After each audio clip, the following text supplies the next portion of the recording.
Assalamualaikum warahmatullahi wabarakatuh. Alhamdulillahirabbil alamin. Wa bihi nasta'inu ala umurid dunya waddin. Wassalatu wassalamu ala asrafil mursalin nabiyyina Muhammadin wa ala alihi wa sahbihi ajma'in, amma ba'd. Monggo kita teruskan 163 nih. Lebih utama lahat daripada syak. Lahat artinya ialah liang di sisi kubur arah kiblat.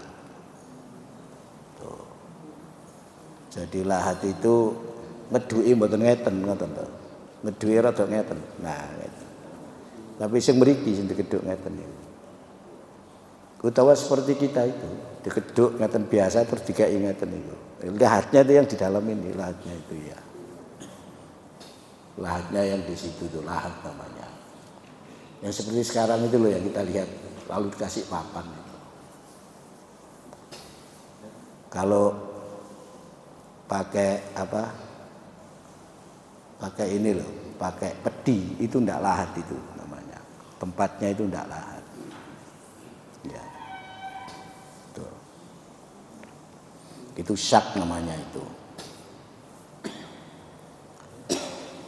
Lahat ialah liang di sisi kubur arah kiblat. Jadi sebelah kiblat, sebelah barat, sebelah menghadapnya itu. Di atasnya ditegakkan batu bata. Atau papan kayu. Ya, seperti yang sekarang kita saksikan itu. Hingga rupanya seakan-akan rumah yang beratap. Nah, itu. Miring itu miring. Tuh. Dulu yang ngeduknya gini miring begini ngeduknya. Miring ini. Nah, gini. Jadi ini lurus, ini miring begini. Nah, sekarang seperti begini terus dikasih papan begini.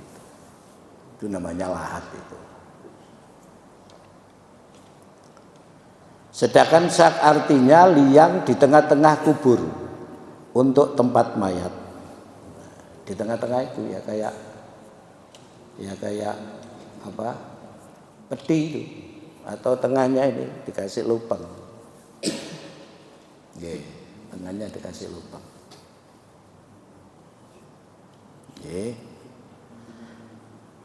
Kelilingnya dipagari dengan batu-batu bata dan di atasnya ditutupi dengan sesuatu sebagai atap. Jadi kalau dikeduk lagi ya tengahnya dikeduk gini cukup untuk satu orang itu, lalu atasnya ditutup begini. Nutupi nang dhuwur gak miring begini. Itu namanya liang syak. Keduanya boleh dipergunakan. Keduanya boleh dipergunakan. Hanya lahat lebih utama. Lebih utama saja itu. Berdasarkan apa yang diriwayatkan oleh Ahmad dan Ibnu Majah dari Anas, katanya lamma tuwfiya Rasulullah sallallahu alaihi wasallam, ketika Rasulullah wafat, Rasulullah, karena rajulun yalhatu, ada seorang laki-laki yang ahli membuat liang lahat. Wa akharu yadrafu, sedangkan yang lain membuat liang yang sat, yang rong ini itu sat. Faqalu, maka para sahabat berkata ketika Nabi meninggal itu, nastakhiru Rabbana, kita beristikharah saja, minta petunjuk saja kepada Tuhan kami. Wa naba'atsu ilaihima, dan ya mengutus saja itu, mengirim kepada keduanya itu. Mengutus kepada keduanya, fa ayyuma, maka siapa sabako yang lebih dulu di antara keduanya itu, taroknahu, kita biarkan dia itu. Artinya kalau yang lebih dulu, yang lahat, ya biar lahat aja gitu. Kalau yang lebih dulu, yang sak, ya biar sak. Ini ketika Rasulullah meninggal itu kebetulan sahabat juga berdiskusi. Iki tiang lahat apa liang sak. Nabi meninggal itu kan tidak langsung dimakamkan. Karena saat Nabi meninggal ternyata kaum Ansor itu sudah berkumpul di Saqifah Bani Sa'idah. Saqifah Bani Sa'idah itu kalau sekarang ya gedung DPR MPR itu. Kalau sekarang DPR MPR itu kalau dalam teori hukum ya tata negara Islam namanya Ahlul Halli wal Aqdi. Namanya Ahlul Halli wal Aqdi, istilah saja itu. Lalu mereka membahas siapa pengganti Rasulullah. Tuh. Mereka memilih seorang sahabat Ansor yang sangat berani saat itu ya, sangat berani. Perang itu sangat berani dia itu. Pokoknya kawat di wong lah. Berani betul. Tuh. Nah, Umar dengar. Lho ya apa sih wong-wong iki? Wong Nabi durung dirambut kok wis bahasan soal siapa pengganti Rasulullah. Akhirnya sahabat-sahabat besar ini datang ke tempat itu, gitu loh. Kecuali Ali bin Abi Thalib. Makanya mereka sempat berpikir, Nabi ki sing enak dikubur ya apa iki. Sampai sempat nek ono tekakno ae, celun ae. Wong sing ahli kedua-duanya itu. Ahli lihat, ahli lahat apa ahli sak. Setelah Umar, Abu Bakar dan lain-lain termasuk Utsman, Abdurrahman bin Auf, sahabat-sahabat besar itu pokoknya. Orang-orang yang ada di sekeliling Nabi itu, sekitar Nabi itu. Itu jasad Nabi belum dirawat itu, belum diramut itu. Lalu datang di tempat itu. Lalu berdebat, mereka itu berdebat. Kecuali Ali bin Abi Thalib. Ali itu goki jasadnya Nabi, mantune Ali ya. Nggak ikut Ali itu. Nah itu. Lalu terpilihlah Abu Bakar. Itu butuh waktu 3 hari. Itulah persoalan politik.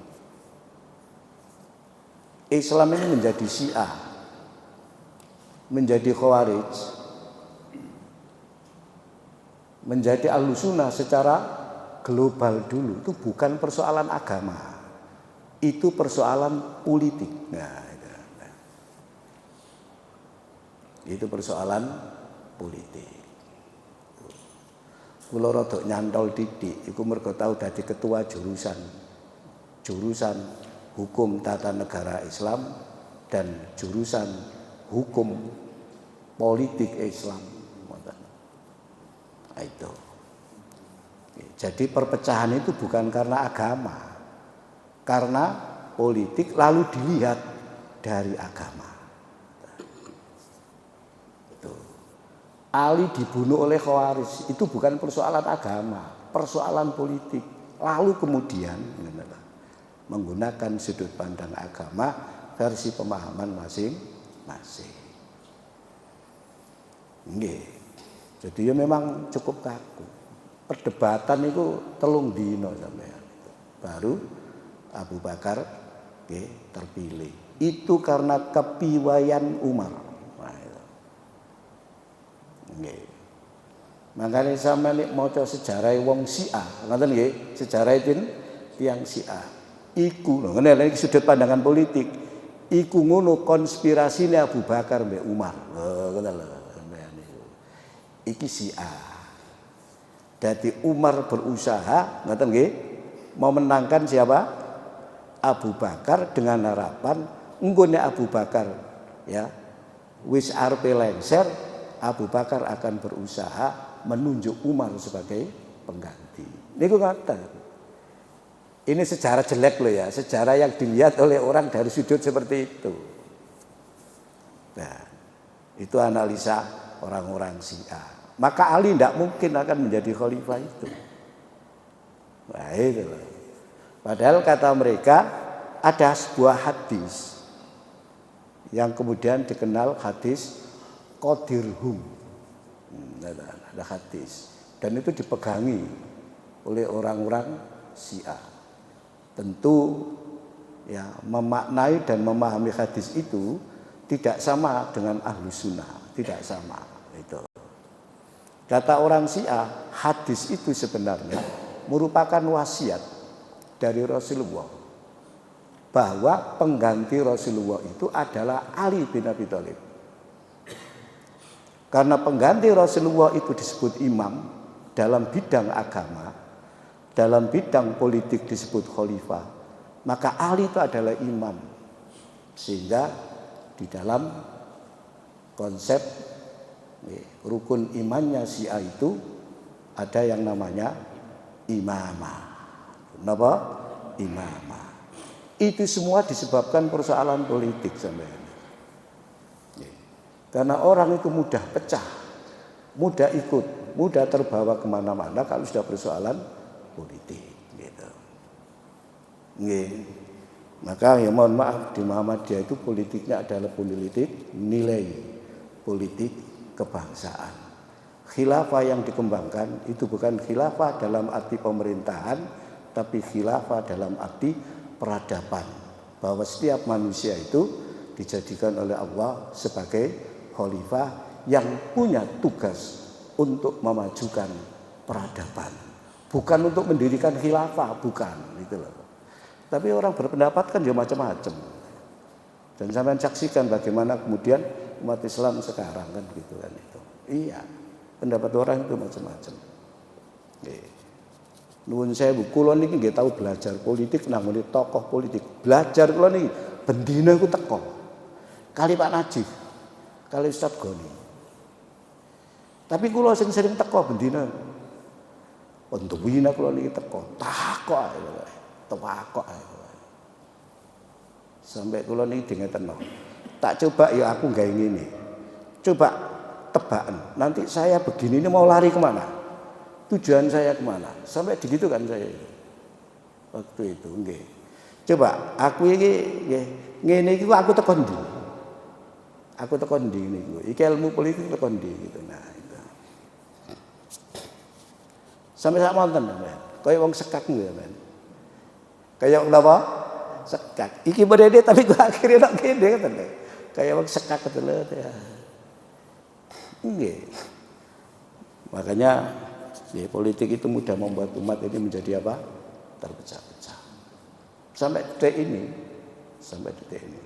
Tapi kalau mazhab kayak Imam Syafi'i itu bukan karena politik itu. Itu memang karena persoalan yang muncul saat itu. Antara mereka itu sudah berkembang. Sudah ada dinamika, ada perubahan itu. Sehingga terkadang kita lihat pendapat mereka berbeda, tapi ya kalau kita renungkan substansinya itu tidak beda. Ya karena mereka hidup di era yang berbeda. Kita mau membandingkan Imam Abu Hanifah dengan Imam Syafi'i yang kadang-kadang sangat berbeda ya itu ya. Bagaimana Imam Abu Hanifah ini meninggal, Imam Syafi'i itu baru lahir. Zamannya sudah berubah. Enggak.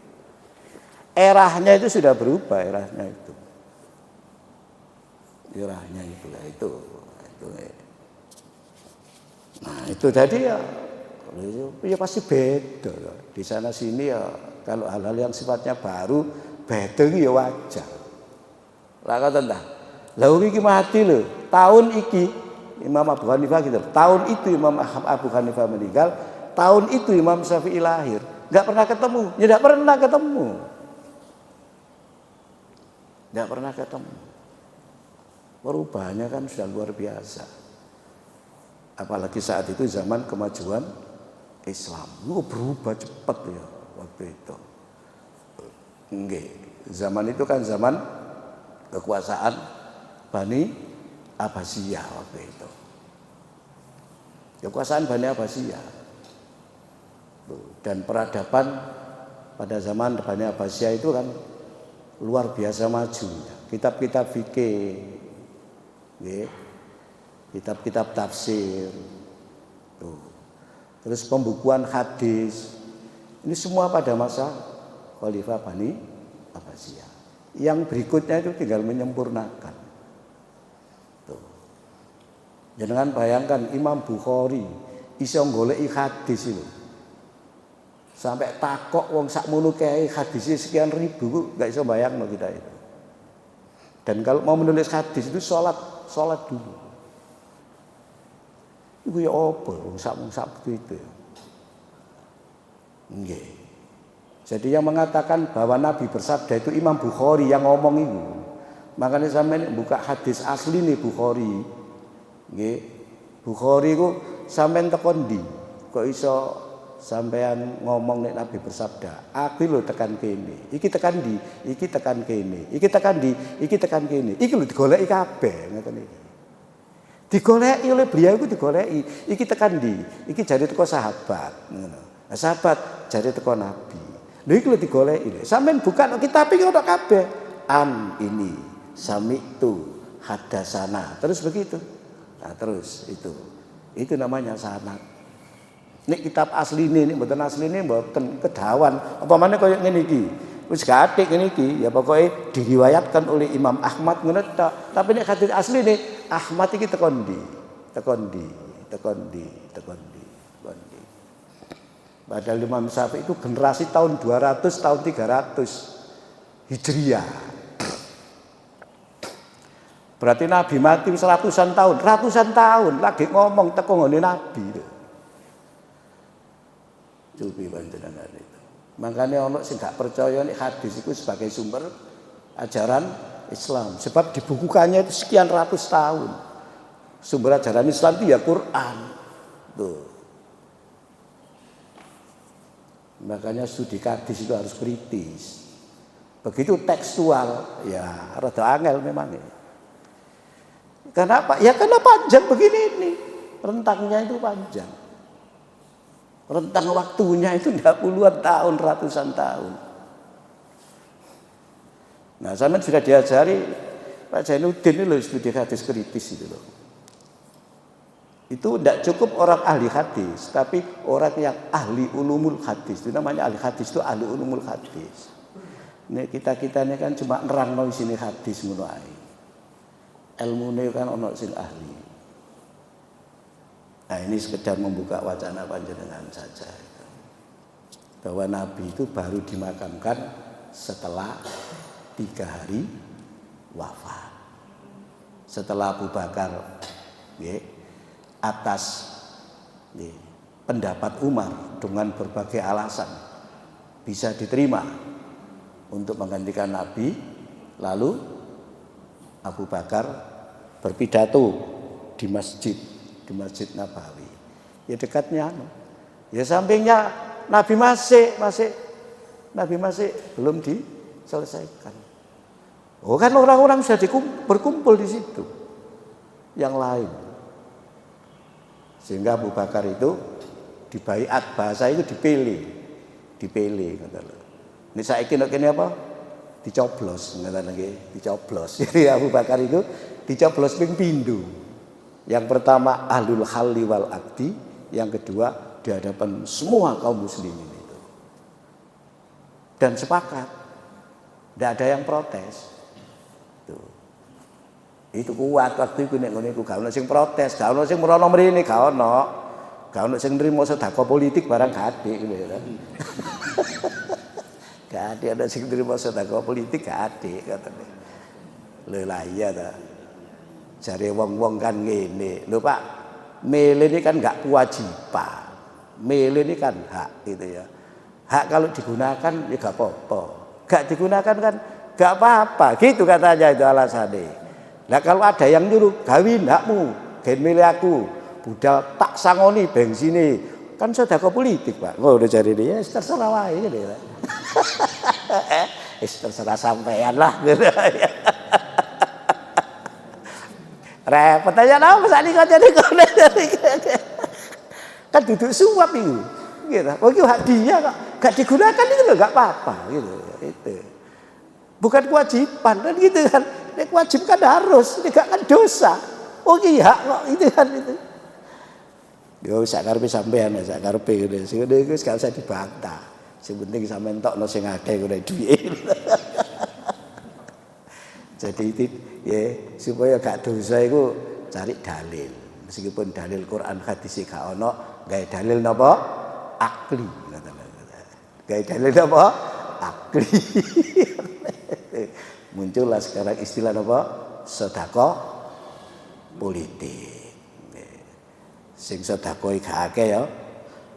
Sing sedekah kurang akeh ya napa? Ya gak dadi. Ngoten Pak Haji nggih. Lah iya, pancene dhek butuh ya aku tuku ngono lho, butuh. Kan butuh suara. Hak mungkin tak gawe gitu. Lha iku hakmu kok gak kon gawe lho gak apa-apa lah ngoten ta. Ya kan gitu kan. Artinya kamu gak menggunakan hak, itu kamu gak dihukum. Karena gak salah gak menggunakan hak kok gitu. Gak salah kan gitu. Ah, makanya terus iku mau. Nek ngono hakmu tak tuku wae wis. Ngene. Ya aku kekno aku ngono. Piro regane? Ya iku namanya transaksi napa? Transaksional. Iku kan gak enak transaksional itu. Gak istilah fikih, mbek gak istilah hadis apa sedekah. Nah politik fikih sedekah politik ya akeh misal kabeh wani nrimo ngoten ya alhamdulillah oleh 500 ngoten ya. Ben jadi ketika Nabi meninggal iki dikubur piye iki Nabi dikekno nggih lihat apa lahat apa sah gitu. Nah kebetulan ada 2 orang yang punya ya keterampilan untuk menggali baik yang lahat maupun yang sah. Sahabat sampai ngono. Nastakhiru Rabbana. Ayo kita mohon petunjuk kepada Allah. Nastakhiru ya mohon dipilihkan saja karena ini Rasulullah ini nastakhiru. Istikharah bahasa itu. Wa nab'atsu ilaihima. Kita mengutus saja kepada keduanya itu. Fa ayyuma sabaqa dhisik luwih dhisik ya taraknahu kita biarkan saja dia sesuai dengan keterampilannya itu gitu. Fa arsalu lalu para sahabat mengirim utusan itu. Ilaihima kepada keduanya diutus. Teko nanggone Madinah kebetulan Nabi ki wafat ngoten itu. Nggih. Ternyata fasabaqa sahibul lahdi. Dadak sing dhisik iku mau sing ahli liang lahat itu. Falahadahu lahu maka para sahabat ya memberikan kebebasan lahu kepada nggih ahli itu mereka sepakat para sahabat itu nggih dibuatlah makam Nabi itu dengan liang lahat. Hadis ini dijadikan dasar bahwa liang lahat itu lebih utama. Adapun berikutnya ini juga nggih sebagai dalil liang lahat itu juga lebih utama. Adapun yang menunjukkan lebih utama lahat ialah hadis yang diriwayatkan oleh Ahmad dan Ashabus Sunan. Ashabus Sunan itu siapa saja? Tirmidzi, siapa lagi? Ibnu Majah, An-Nasai, terus Abu Dawud. Sebab kitab itu disebut kitab sunnah. Nah, nek sampean beribadah hanya menggunakan hadis Bukhari Muslim, niku kadang-kadang mboten sampai pada teknis. Keterangannya mboten sampai pada teknis. Nggih. Sing sampai teknis kaya Assalamualaikum warahmatullahi wabarakatuh. Iku ana Tirmidzi. Enten hadis sinten? Tirmidzi. Bukhari mboten enten. Sing ngoten niku. Enggak sampai teknis. Mergo apa? Mergo Bukhari iku nek kathik hadise meragukan langsung ditinggal. Niku ahli strength. Iki diriwayatno sapa kuwi? Diriwayatno Syiah. Piye yo Syiah iki? Syiah iku ngantukan nih wong iki. Wis gak digawe wis. Ojo-ojo pas ya mendengarkan ya teko gurune kan ngantuk. Oh salah. Wis gak digawe mek Bukhari Muslim mboten digawe wis hadise. Wis gak dilebokno pun. Disutir bener. Sampai sak monten. Nggih. Itu. Dalam istilah hadis disebut apa? Ahlut tasdid. Ahli sing keras. Nek Tirmidzi dan si Esmawi itu disebut ahlut tashdil gitu. Kata sing gampangan kata. Kula niki jadi tenaga pengajar niku ngambil sing ahlut tashdil iku katane. Nggih. Nggih. Nek nilai mahasiswa niku sing apik-apik kula ngoten. Apa pertimbangane? Sing penting manfaat. Sing penting apa? Manfaat. Dikek nilai didik gak manfaat. Ngoten nggih? Nggih, ya dikek akeh wong nilai kena digawe kok gaenane menungso kok ngoten. Lah iya nah, sing penting apa? Manfaat. Bismillah, manfaat. Niki sakle kula duwe pengalaman kian. Ana arek ditinggal bapake nang Malaysia gak mulih-mulih. Uripe nang masjid, sekolah dibiayai takmir masjid. Skripsine digawe, njaluk kula tanda tangani. Oleh dhek terakhir. Ngoten lho. Wis tak waca sepisan, gak tak koreksi, tak sudono salahe, kula tanda tangani. Begitu ujian, lulus arek. Tambah nilainya 4 nilainya. Lah arek pinter ngomong, masyaallah. Lulus lho, mantun wisuda, ijazah durung mari niku dereng dikekno. Tapi fotokopi ini wis ana. Nyelang, melek tes KUA keterima. Sampai nangis kula ditelepon. Ya Allah, wi gak tanda tangani lah ya. Gak ngene nasib arek iki. Nah, unik ngono berarti tanda tangan itu ya gak perlu repot-repot. Ngoten nggih. Bab ana wong sing tanda tangan tek ku wangel. Kaya apa? Unik ngono berarti tanda tangan ya gak perlu repot-repot. Iku jenenge apa? Tanda tangan apa? Manfaat. Gampang ae ngono. Jadi ahlu apa? Ahlu tasdil. Ada tanda tangan, aku nak kendaraan, saya mau luar kota, nanti saya kisi bagi sudah gini, lihat kau tanda tangan, kamu ke situ nanti tanda tangan di itu di war bandar arah, tak tunggu dong kali pom, tanda tangan pom selesai. Ya ikut ahlu tasdil, mana sih gak ngono, kantor ngono sampai di kantor gak tahu teko gitu. Ya, ini sahabat. Nek ahli tafsir. Jare Nabi, kok nek gampang wong iso digampang wong. Ngene lha kan ta? Nggih ta? Tapi gampang ku sing manfaat, aja gampang ku sing gak tepak ngoten lho. Gampang ku sing apa? Manfaat, dipikir sing manfaat. Sudah sampeyan sing manfaat ae. Nggih. Saya itu pernah diberi nilai banyak dosa itu 90 nilai. Nggih, padahal pasca itu. Loh, kok bagus. Wong iki kok mangeten kan. Nilai itu sing manfaat. Bukan besar kecilnya, pokoknya manfaat. Kecil manfaat gak apa-apa. Kalau saya aku, dek titik ya gak manfaat. Duit titik ya gak manfaat. Aku tahu dah. Bahasa saya kan ati tuku sepeda motor dikek duit 10 juta. Ya, yo kalau sepeda motor anyar gak manfaat. Aku tahu dah. Kurang manfaat. Oh nek ngono kudu akeh gitu. Ala nilai karek nulis saya kok ngono. Gak bodoh ya. Tapi ono sing mboten ngoten masyaallah sampai dhewe. Wih nilai ya Allah ngoten. Pun. Niki hadis niki. Al-lahdu lana kata Nabi. Liang lahat itu untuk saya. Pokoknya aku engko ngono ya gawekno liang lahat itu. Wasyaku ligoi rina. Sak itu untuk selain aku. Kita teruskan. Cara memasukkan mayat ke dalam kubur. Menurut sunnah, memasukkan mayat ke dalam kubur itu caranya ialah dari bagian belakangnya. Teko bagian sikile, gak teko iringan, mestine niku ngoten. Nggih, dadi ngeten. Teko bagian sikile. Ini jika hal itu tidak mengalami kesulitan. Ngoten nggih. Nek gak mengalami kesulitan. Berdasarkan apa yang diriwayatkan oleh Abu Dawud, Ibnu Abi Syaibah dan Baihaqi dari keterangan Abdullah bin Zaid annahu bahwasanya ia adkhala maitan memasukkan mayit min qibali dari arah rijlaihi gitu. Kakinya al-qabra di tempat pemakaman itu, di kuburannya itu.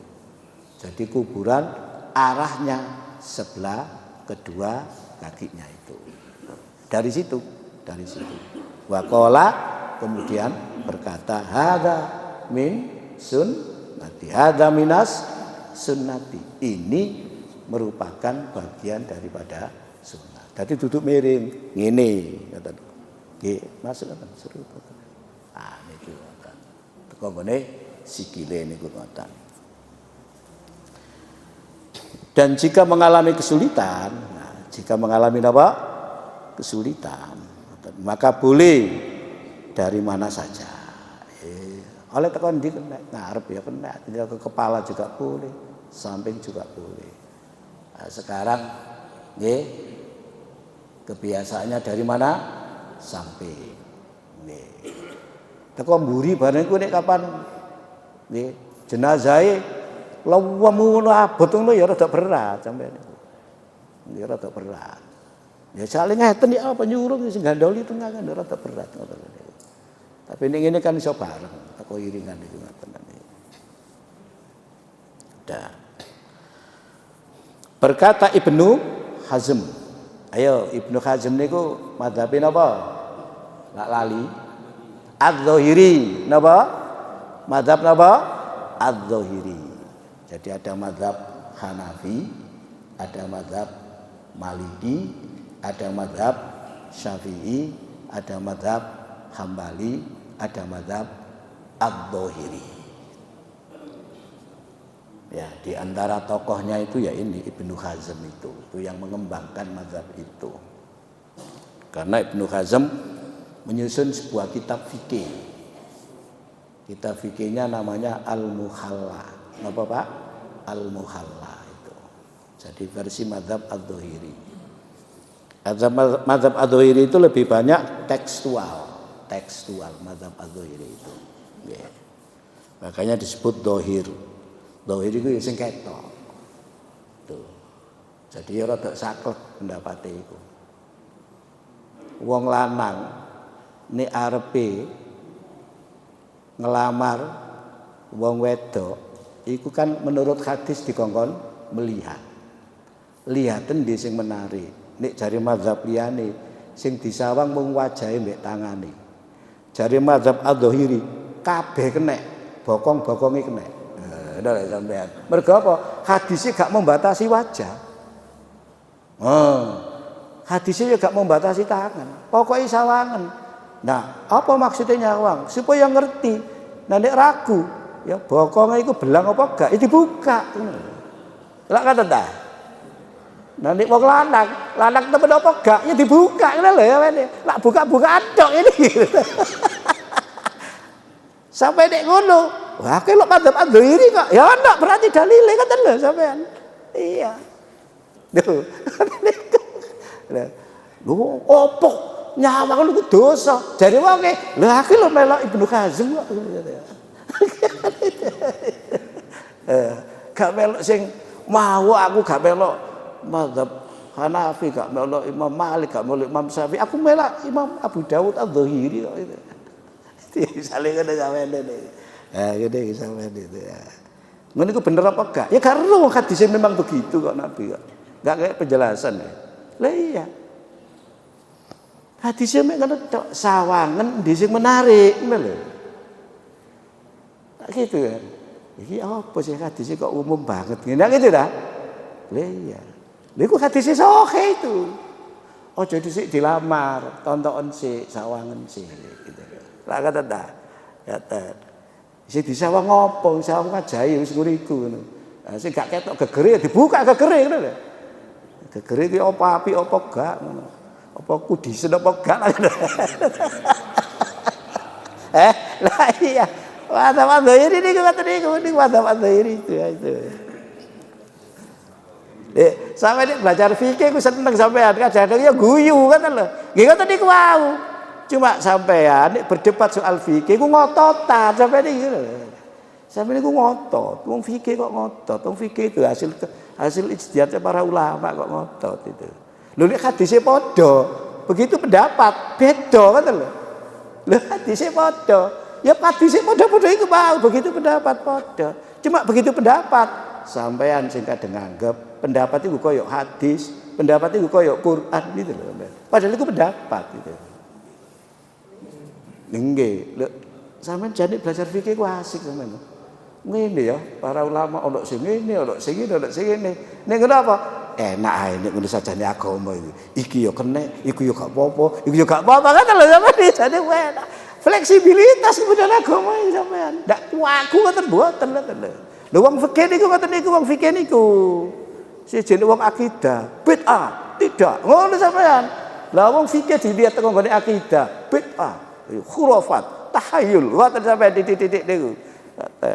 Fikih kuwi enak fleksibel fikih. Enak, cuma ya gak enak dirasani wong, gak jelas iku lho ya bedene. Gak enak ini gak jelas iku ngono lho, gak jelas iku ngono lho. Wong gak jelas iku apa iku ngono.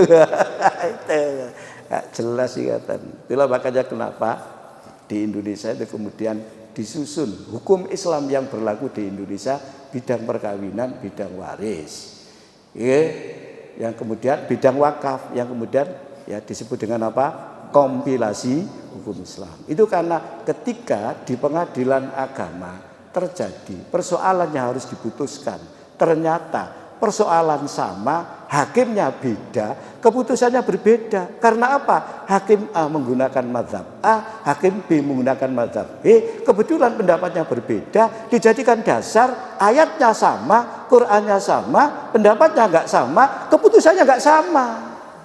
Wah, lah kok ngene apa pengadilan agama itu? Itulah kemudian dibuat hukum Islam di Indonesia. Ya. Dari sekian pendapat dipilih satu dijadikan perundang-undangan. Nah, itu namanya hukum Islam di Indonesia. Tapi wong-wong ngomong, itu hukumnya pemerintah itu ya repot maneh. Itu hukum teko pemerintah, kudu hukum teko agama. Kayak perkawinan wanita hamil. Hukum Islam yang berlaku di Indonesia, wanita itu hamil karena zina, kalau dinikahkan dengan laki-laki yang menghamili, usia kehamilan sampai kapanpun sah, loh, kata loh, tidak perlu diulang dan tidak perlu menunggu anak itu lahir.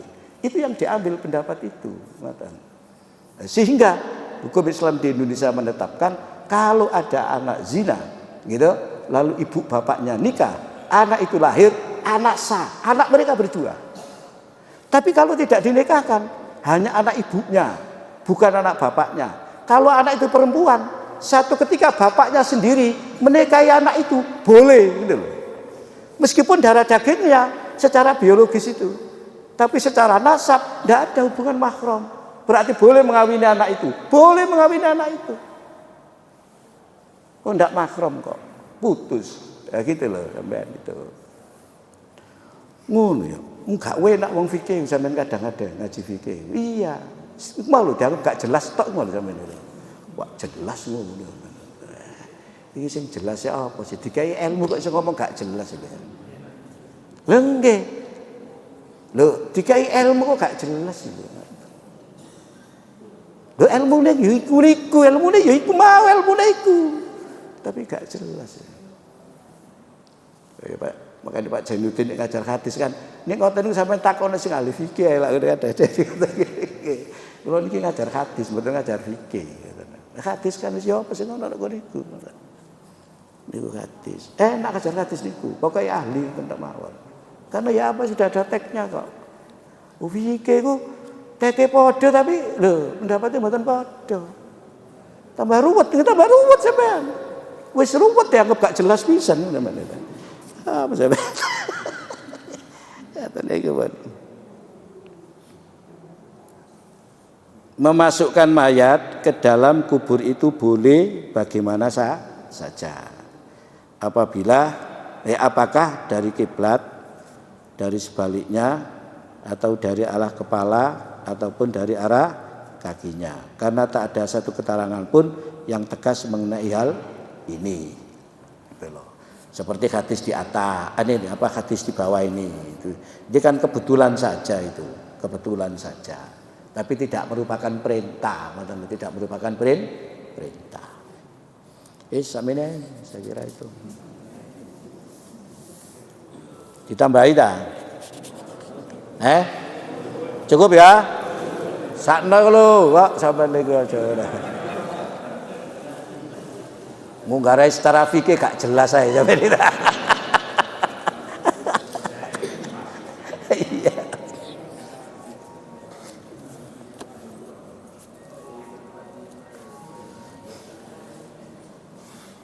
Demikian. Assalamualaikum warahmatullahi wabarakatuh.